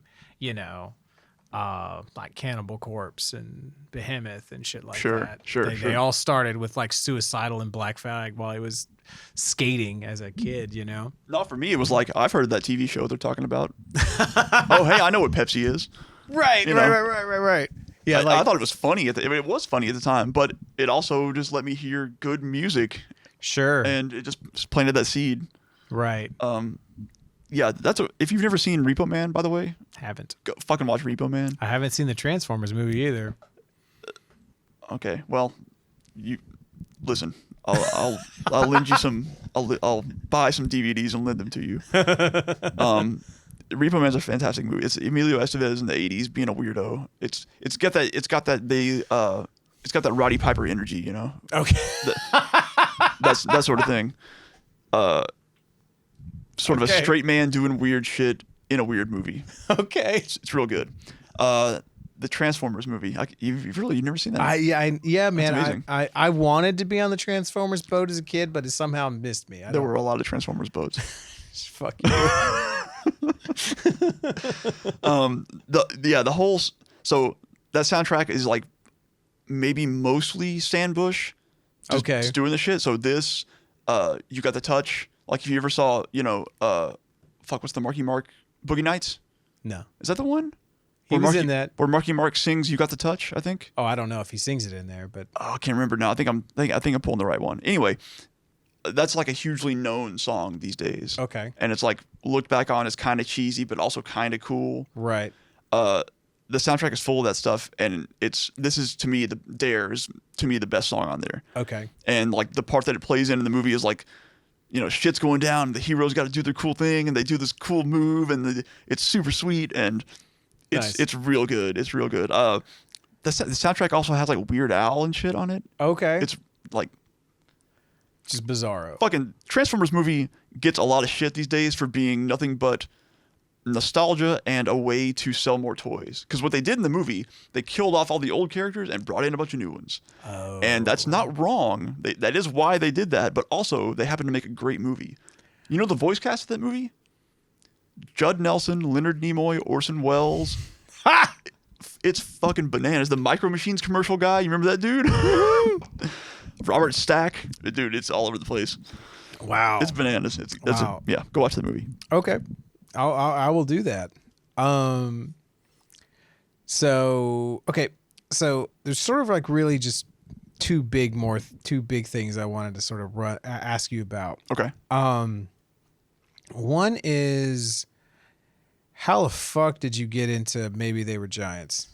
Or they might be giants. They could have been giants. Were those giants? Were those giants? How many giants? Look at those giants. Because those two songs on there, like is the whole album like that? Because those are two of like the best sets of lyrics I've ever heard in my life. This album and the one before it are some of the best albums of all time, as far as I'm concerned. Okay. This one and Lincoln is the other album. Okay. They're all like that. They're all amazing wordplay, stupid situations, and just like bizarre surrealness. Fucking Particle Man. Yep. Yep. So the way that I found these albums, did you ever watch Tiny Toon Adventures? Yep. They did an episode at some point where they did music videos of those songs. No shit. And so if you saw those, remember the Constantinople one. Yep. If you saw it, you know those songs. Shit. Because the Particle Man one was like them in a wrestling ring, I think. Like Plucky was getting trashed by somebody huge or something like that. Universe Man. It was, yeah. Yep. Person Man. That's where. Yep. I have a remembery. A remembery. I have a remembrance. Rememberization. A memorificate. A memorificate. I have. Go on. I have a memory of the Constantinople Tiny Toons thing, but not the Particle Man. Right. Okay, so good to know. So good homework to do there. Yeah. Now, then the other thing I wanted to run by you and ask you about. Well, first of all, do you know how similar Pork Soda is to Institutionalized? Do you realize that? Like lyrically? No, well, vibe wise, because it's. Have you thought about that? No, but okay. I can pick up what you're putting down there a little bit. Yeah. Hearing them like in the same like circle of a Venn diagram, it was like undeniable to me. Like, okay, Les Claypool clearly heard this fucking song and was like, well, if Mike Muir can do that, then I'm like it feels like, oh, this is Les Claypool's version of Institutionalized. Nice. Okay, I can get behind that. I do want to point out real quick, on the suicidal tip. So Accept My Sacrifice is also on here. Yeah. The primary motivation for adding this is that 5 seconds at the beginning of the song where he goes, stand by stomach, here come banana. And my uncles would play that and laugh their fucking asses off, and I would just come listen to it and laugh my ass off. They would just play it on repeat over and over again, and then the song would eventually come in and we'd listen to it. But that was one of those things. It was just like funny. It was a funny inside joke with our family, and that's how we found that. And that's why it's here. Wonderful. That's it. Wonderful. Because when I heard that, I was like, I've heard that before. Oh, yeah? You know? Like, that feels familiar. And I was like, I bet I heard this song before. And I was like, no, I have not. There's like, the song's very weird. And It really is, yeah. It has like King Diamond vibes in it. Yeah. Which is strange. It's Robert Trujillo on bass, too. Of course it is. Yeah. All right. So one more that I wanted to ask you about was so fighting in the street. Yeah. So it's ridiculous that maybe the hippest thing on either of these fucking playlists is goddamn video game music. Hell yeah. So the Streets of Rage soundtrack by Yuzo Koshiro. So it just sort of, because you wouldn't think, like, what of all this music, what's going to age the best? You're not wrong. You would not, at the time, you would not have suspected that. And I feel like this is just a very tip of an iceberg of like a whole like sort of video game music episode that we need to do where you sort of like Probably do a deep dive on all that. Cause I'm pretty ignorant of all of that. Like I've enjoyed it all passively, but I don't understand it. Sure. And like the history and the development of it the way that you do. Yeah. I mean, the bottom line is that this dude was known for creating like really good music, and at this time and on this game series, so the guy who did this music also developed the games, at least in part, with his wife. Okay. They just like did the game and he did the soundtrack, and he was like a club musician in Japan. And he just had this hardware that most people just didn't use in the way that he was doing it at the time. Okay. And so he was able to come up with shit like this. And it's the style, I don't even know how to describe the style of it exactly. It's like some weird hard style or early techno club mix. Yeah, It's I don't know. Fucking awesome though. I don't know, but it's the whole soundtrack is that, and it's great. It's so like the layers and the melodies, and then it also is like it's just so listenable but so interesting, and it just perfectly balances it. Like that style of music seems to balance those two things so well, like being so listenable and so interesting at the same time. Yeah, because you got to think. I mean, they're you have to write it so that you can hear it a lot. Yeah, and not get tired of it. Right. So it can't be too repetitive. It's got to have all these things in it. Right. But it's also got to like go down easy. So it takes like an actually really good musician to pull that off. Right. Because you can write something that doesn't repeat, but it's garbage. Yeah. Right. Yeah. And so. Yeah. Good call out there. Yeah, man, for fucking real. All right. Is there anything else that you want to throw out there? Some Like It Hot is a very I'm so glad you mentioned that song. That's a very I know I've heard it before. It's a weird song. I still love that song. Unironically. Okay. The horn arrangements and the drumming in it, because it's not just like, oh, this is a really, their approach to sort of the orchestration of the drums is very sort of, it feels almost modern in a sense. Like the sounds aren't modern, okay, but the sort of where we're going to use drums as texture and even melody. Sure. Yeah. And that's not something that you typically hear. And yeah, I don't know. So there was a cassette like a 2 cassette like series or something, like from Time Life or some shit like that. You know, they do Sounds of the 70s or whatever. So they had one called Rock Dreams that I like somehow got a hold of. Perfect. Right. And it had like this on it. It had The Look. It had like 8675309 and sort of a bunch of sort of like, I guess that like power pop Right. kind of vibe. Was it one of the kind that there was like the commercial for? Yeah. The 800 number? Yep. That's Rock Dreams. I probably saw that a million Yeah. times. I've got the cassette somewhere.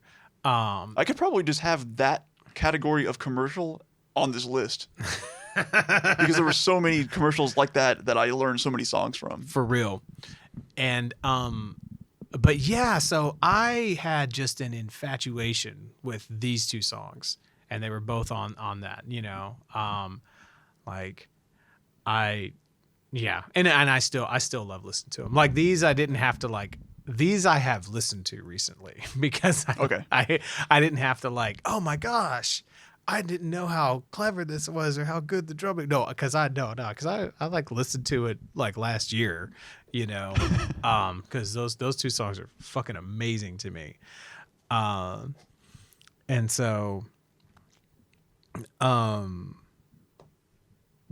yeah, and like Jackal is so like Jackal, Blaze of Glory, Damn Yankees, those sort of all sort of fit in like a same category to me of like us, like me and my mom hearing a song and then like going and finding that record. You know what I mean? But yeah, that Jackal record, I know like every word of that fucking record. Nice. And I got it right here. And so interesting little tidbit here. Oh, I've seen this record. I didn't realize I'd seen this record. So this is not mine. Okay. This belongs to a mutual friend of ours. Oh? This belongs to Stu from Sever the Silence. Oh no! Oh no! Okay, good, perfect. Of course it does. So Who the fuck else would have this album? Yeah, right. So long story short, All Severed had played in Fort Worth, and then I had to do a church gig the Sunday morning. So we drive all night. We drive in from Fort Worth. And there's actually a lot of events that happen in this story. I'm going to get right to the ones that pertain to Jackal. So I call up Stu so we can stay with Stu. And so while Robert and Jeremy are still passed out after picking me up from the church gig, me and Stu are hanging out, and I find this CD and I like turn it on and like fucking crank it up, and me and Stu fucking jam out and like sing every fucking lyric to this while y'all are trying to like sleep on the couch or trying to sleep in his bed or some shit. Like literally in the next room, and then later on like 5 feet away. I'm Yeah. hearing like Jackal and Cannibal Corpse and fucking whatever else. Yeah. He's like, check this. Yeah, because he like wanted to like play me heavy shit. Yes. Check out Dying Fetus. Dying Fetus, there we go. You know? And I was like, gonna say- no. Come on.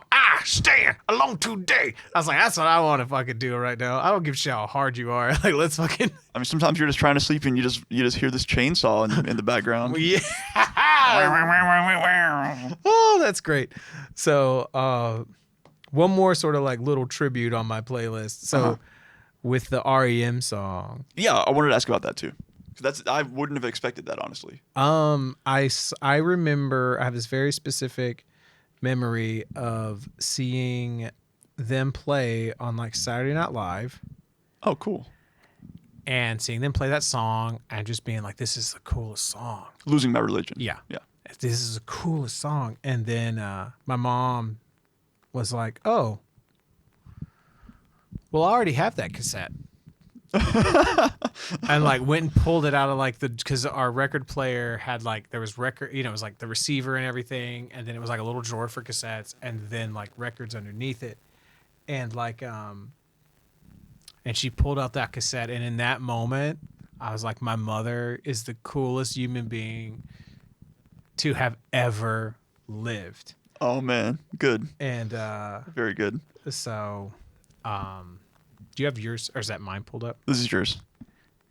Okay. So yeah, I think that's the last one I wanted to throw out on mine. I want to ask about this Cowboys hat. Because what the fuck is the song? Oh man, dude, Chris Ledoux, George Strait for Hipsters. Really? For that cut me off guard. I was like, "Where's this going?" Okay, all right. I'm like, it's pretty cool. you can ride a black tornado across the western sky. Wrestle a blue northern, Yeah, it's good. But it's one of those songs. That's another one that I think of in terms of me and my mom going on like a scavenger hunt.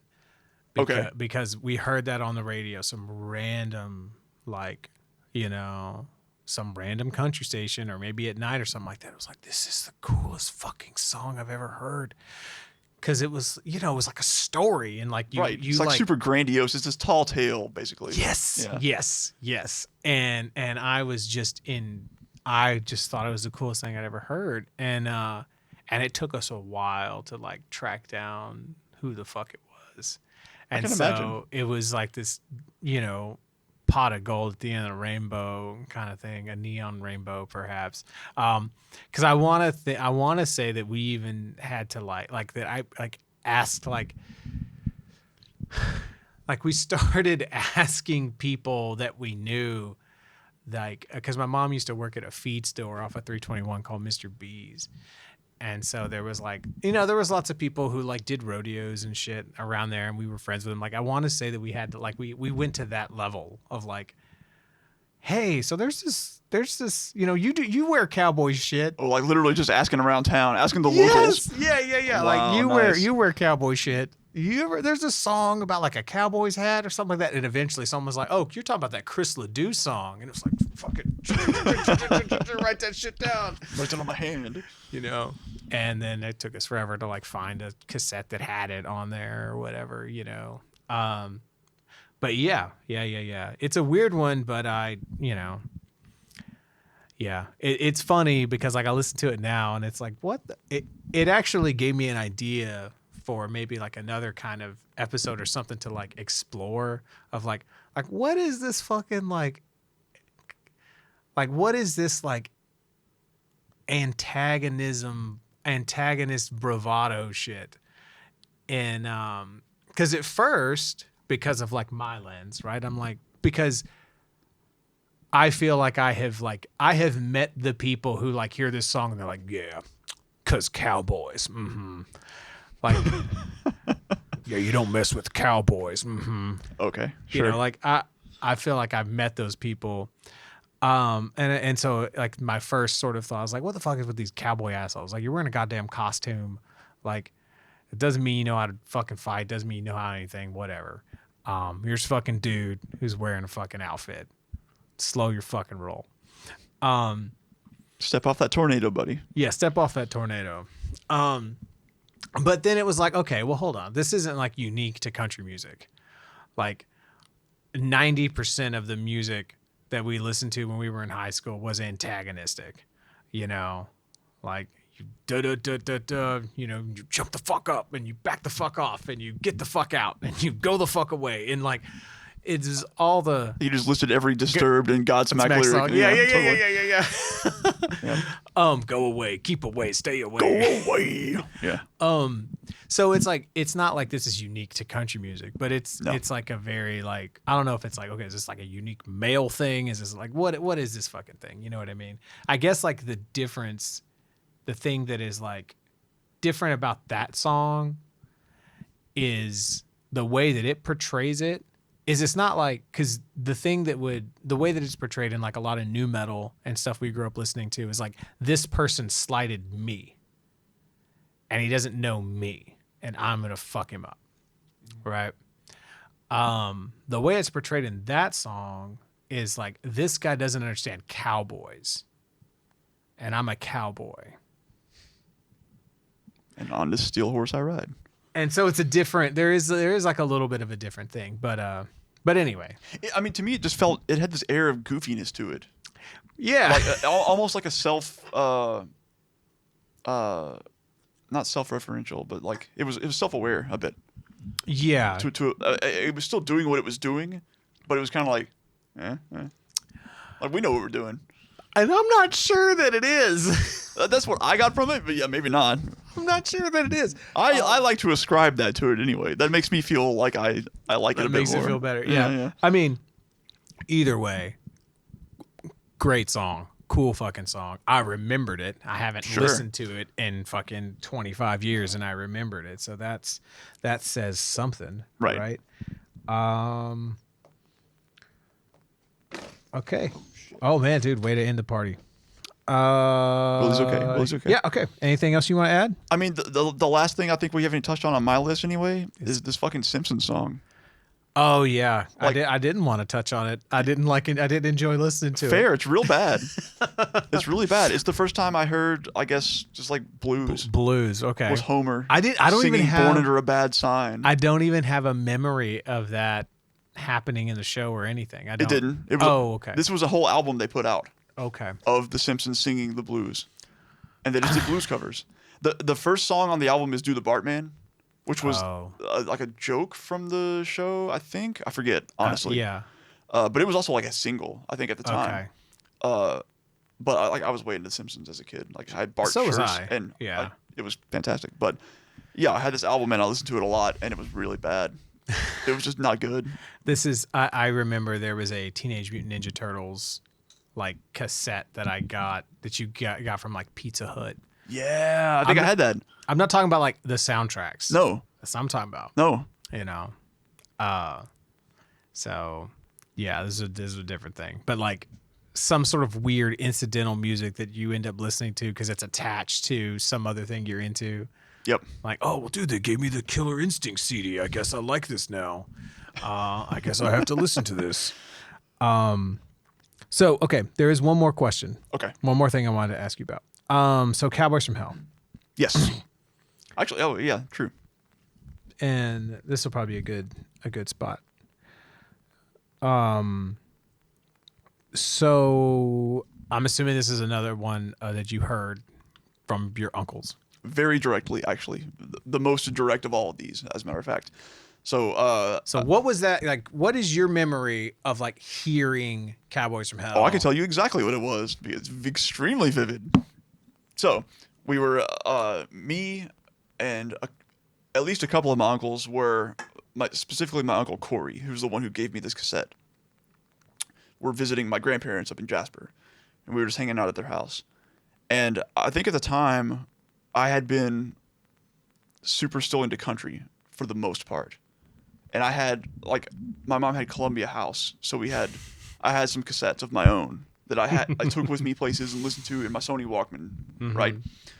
And I never asked. I didn't ask at the time. I never asked since. I should do this one of these days. My impression was always that he saw me listening to this country, and he was like, I'm gonna give this boy some real fucking music. Because he handed me, I think it was like in a Ziploc bag, just the bare cassette of Cowboys from Hell. And he was just like, he basically was like, pushed it in me. He was like, here you go, man. Have fun. And I walked like into the back bedroom there, and I had my cassette thing with me, and I was just gonna go chill back there. And so I put it on. It starts off Cowboys. The first song of the album is Cowboys from Hell, and it just starts out with like, and it just it busts into that song, and even on the cassette, the fidelity of that audio was it's ripped you apart with how fucking cool that song was. Right. And I had never I had heard metal here and there, right? I never listened to it on my own until then, really. And how old were you? That was easily the heaviest shit I had listened to. Oh, of course. I mean, this wasn't like super early. It had to have been like 94. So I must have been like 11. Oh, so you were like 10 or 11. Yeah. Okay. Yeah. Gotcha. So this wasn't super duper early. But I just hadn't been into metal until then. I see. Per se. And so that was it. And like, right. I listened to probably most of the rest of that album at the time, just like in one sitting probably. But that was it. Yeah. I fucking tell you, man, because I've been doing sort of a deep dive lately on like my drumming influences and some things like that. And so I was listening. I recently sort of went back and listened to all the Pantera stuff, and hot damn, dude, that first record holds up really well. It does. It really does. Way better than I thought it. To me, it's aged better than Vulgar has. I haven't listened to Vulgar in a little while, but I suspect that I would agree. Yeah, like, so, but I mean, Vulgar has so many classic songs on it, but, there's just a charm. There's like there's a comic bookiness to That's a good way to say it. Cowboys from Hell that like makes it still feel fun. Like it's fun in the way that Judas Priest is fun. You know, but it's still fucking Pantera. It's still heavy. It's still so aggressive, and it's still so goddamn like interesting and unique and weird. It's very weird.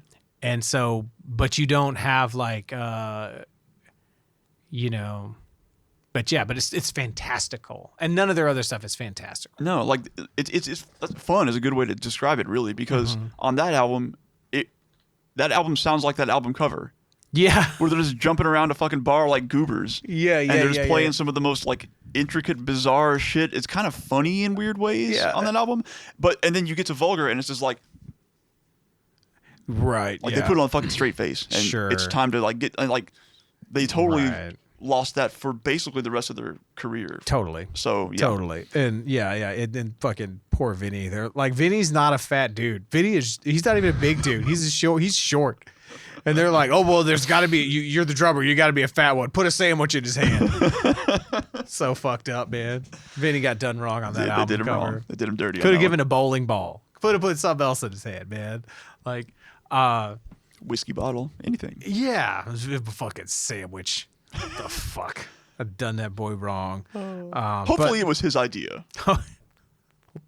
Yeah, you know it wasn't. No, okay, well. So, and I'm sure we're going to talk about Pantera at length. Oh yeah, several more times. Anyway, if you're still listening to this, thank you so much. All that good stuff. Yeah, totally.